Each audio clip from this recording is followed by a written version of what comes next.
Saudara, mari kita lanjutkan pembahasan kita. Ya. Jadi apa? Bodhisattva dan Buddha itu khas termasuk di dalam dialog peradaban yang menuju ke utara itu. Bertemu dengan wisdom dari Chinese itu.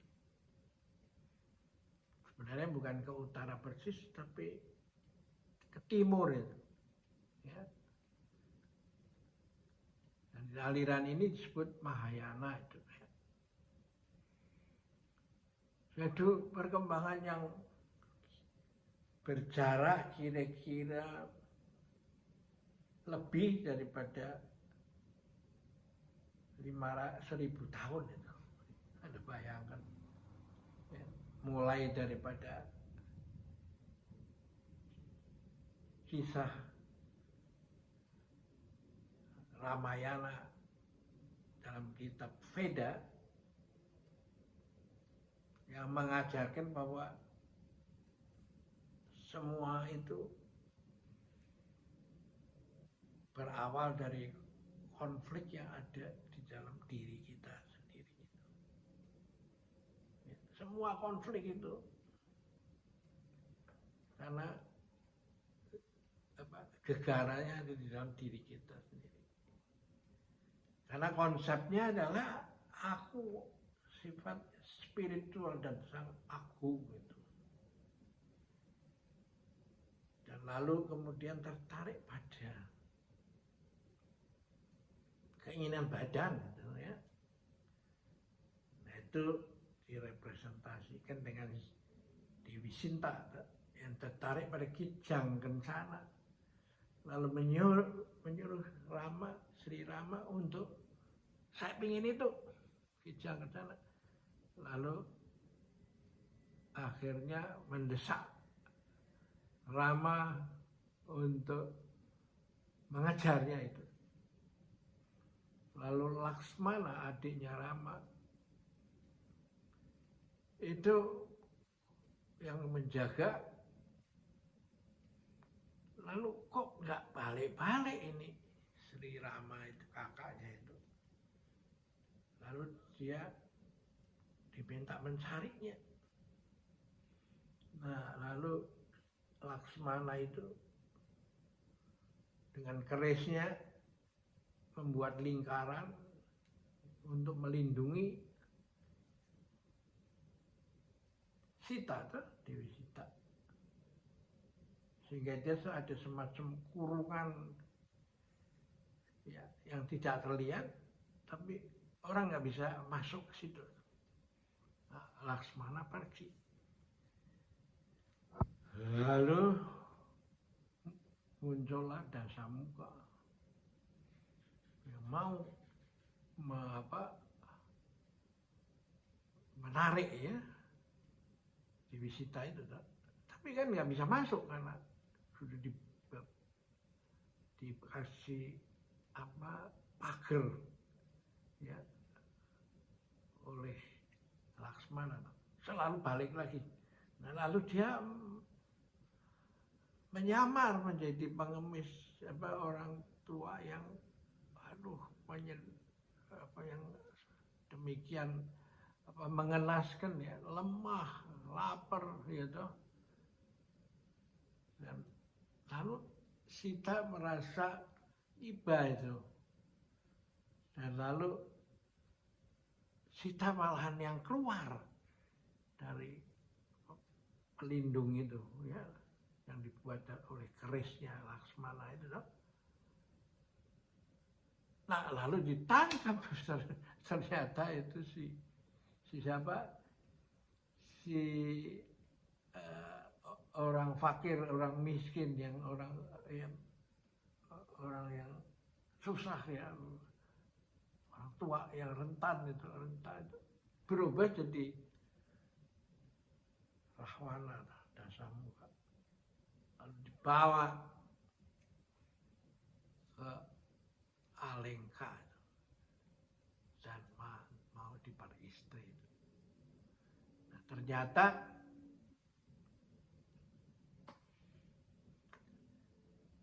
karena dia Dasamuka itu adalah sebenarnya Rama sendiri itu yang konflik dalam batinnya, sehingga menjadi manusia yang mempunyai kepala 10, Dasamuka, dan tangannya 20 itu. Ya, lalu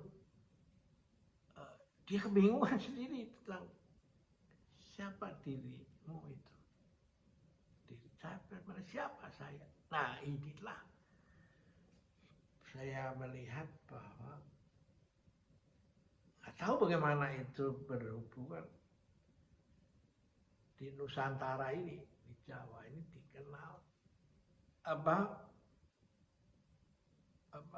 pemahaman orang harus memahami dulu sangkan paraning dumadi.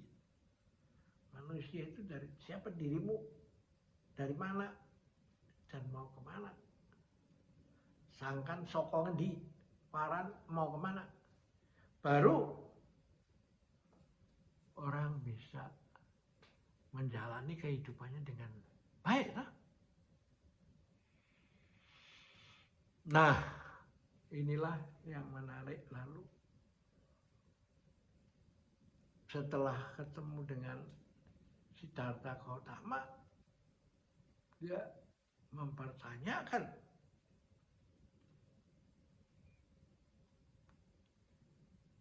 yang intinya problem based learning itu, dari doktrin manusia sebagai salaf yang agung menjadi kehidupan nyata yang mempertanyakan mengapa orang menjadi tua, sakit, dan mati harus menderita itu. 3 peristiwa alamiah. Ini bagaimana kita lahir di dunia ini nggak pernah dipersiapkan, nggak boleh memilih siapa orang tuanya, warna kulitnya, rambutnya, matanya, gendernya, kelaminnya, lahir di mana tempatnya, agamanya apa, etc. Kok lalu diharuskan menderita? Tapi Siddhartha lalu melihat orang yang keempat itu, orang tua yang jenggotnya panjang, tapi matanya bersinar itu, suaranya nyaring, dan berkumpul anak-anak muda yang menanyakan tentang kehidupan ini, apa sebenarnya kehidupan ini? Ya toh, lah kok ada orang yang begini? Nah, melihat itulah maka Siddhartha Gautama ingin menemukan sendiri semua itu, ingin belajar menjadi seperti orang yang keempat tadi. Jadi bukan melarikan diri daripada keluarganya, tanggung jawab pada familinya, tapi dia berjanji kalau nanti saya sudah ketemu, saya akan balik dan menjelaskan itu pada ayahnya dan anak istrinya, istri dan anaknya toh. Nah, lalu Buddha Siddhartha sebelum mendapat gelar Buddha, dia lalu mengembara masuk hutan, ya, dan ketemu dengan berbagai orang-orang pintar dan belajar, tapi nggak pernah puas itu, sampai dia itu menempuh berbagai cara dengan mati raga, badannya kurus kering, Lalu dia berpikir bahwa kalau sampai saya menemukan pencerahan dan organ saya sudah rusak, ya mau apa gunanya? Ya toh, nggak ada gunanya. Nah, lalu dia balik ke hidup normal itu. Nah, ini yang disebut middle road itu. Ya, tidak mau ekstrim. Ya, yang satu kehidupan duniawi, tertarik satu ekstrim. Ekstrim berikutnya mati raga. Nah, ketika dia berhenti dan lalu duduk mulai di bawah pohon Bodhi dan bertekad, saya tidak akan berdiri lagi kalau saya enggak bisa menemukan jawaban itu. Nah, pada saat dia bermeditasi begitu hening, neng, nung, lalu nang, lalu dia merasakan bahwa sebenarnya masalahnya adalah semua itu berubah. Dan ketika Anda menganggap itu menjadi tetap, itulah awal dari penderitaan. Anika dan ananta itu ya. Nah, karena itu untuk menghindarkan itu semua, merubah penderitaan menjadi kebahagiaan itu ya, jangan terikat itu. Ya. Nah, inilah India, pikiran India yang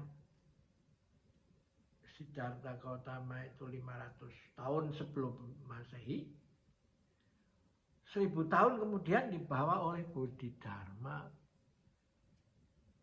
dalam perjalanan ke timur menuju ke kuil Shaolin itu. Dan di sana bertemu dengan pemikiran Tiongkok yang mengatakan perjalanan ribuan li dimulai dengan langkah pertama. Atau setiap hari melangkah satu langkah, meskipun kita nggak tahu bakal sampai ke surga atau neraka. Nah, dia hanya membackup dengan apa? Ya, saya backup aja dengan setiap hari berbuat baik, meskipun banyak rintangan, ya. Nah, itulah yang disebut mulai muncul spiritualitas atau agama yang disebut agama generik itu. Ada di semua agama itu. Benih-benihnya itu ada. Nah, inilah latar belakang daripada slide tentang Buddha dan Bodhidharma, dengan Bodhisattva. Buddha dan Bodhisattva, ya. Kita nanti lanjutkan dengan pembicaraan berikut, karena ini kita dibatasi waktunya, nggak boleh 10 menit lebih. Saya nggak tahu apakah ini sudah lebih, tapi ya mohon maaf aja itu. So, kalau sampai nanggung setengah mateng ya, jadi diterimanya salah lagi ya. Oke, kita akhirin di sini dulu, sampai jumpa lagi.